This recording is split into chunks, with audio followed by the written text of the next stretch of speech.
heno mae gennym ni picnic mawr Clwb Plant Tudweiliog a eventer ar y cyd rhwng Trobwynt, capel a'r eglwys yn Tudweiliog. Mae Trobwynt ydy trio galluogi'r capel eglwysi i weithio fy gilydd, galluogi pobl o ddwy eglwys i gyfrannu a gwirfoddoli yn y Clwb Plant a cyrraedd plant teuluoedd a phobl ifanc yn Tudweiliog.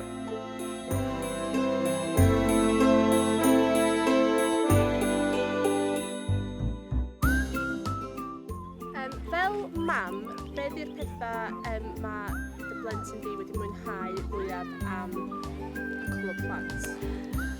Wel, mae'r Clwb Plant wedi bod yn fendigedig i Siwan.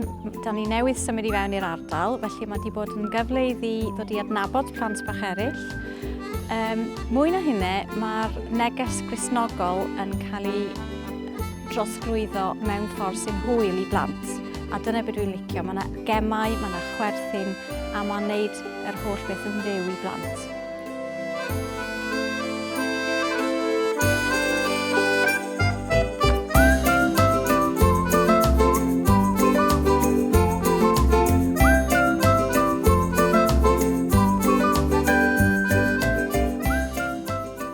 Mae'n braf gweld yr eglwys a'r capel yn gydweithio. Dechrau Clwb y Plant efo'n gilydd a gwneud efo'n gilydd, so mae o'n beth braf ofnadwy bod yr ardal i gyd yn ymuno i gilydd, i gydweithio ar gyfer y plant. Mae'r plant yn gweld ni hefyd yn gydweithio, mae hynny'n beth braf.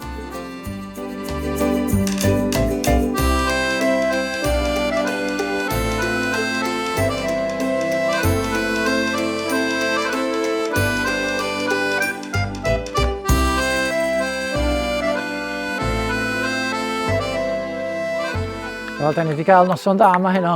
Y gymuned i gyd dod at ei gilydd o'r cynrychiolwyr capel a'r eglwys, a mae'n braf cael cydweithio efo'n gilydd, a'r plant yn chwarae ag yn mwynhau, a da ni wedi cael llond y boliau fwyd, a does am noson ffordd gwell i gael amser difyr efo'n gilydd ac i ddod i nabod yn gilydd yn yr ardal.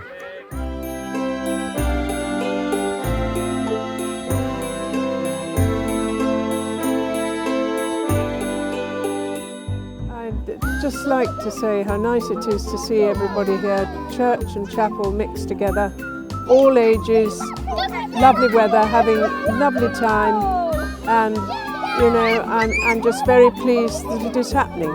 I'd like to thank all the organisers for all the organisation they've done and giving somebody such a good time, lovely food, games, little play.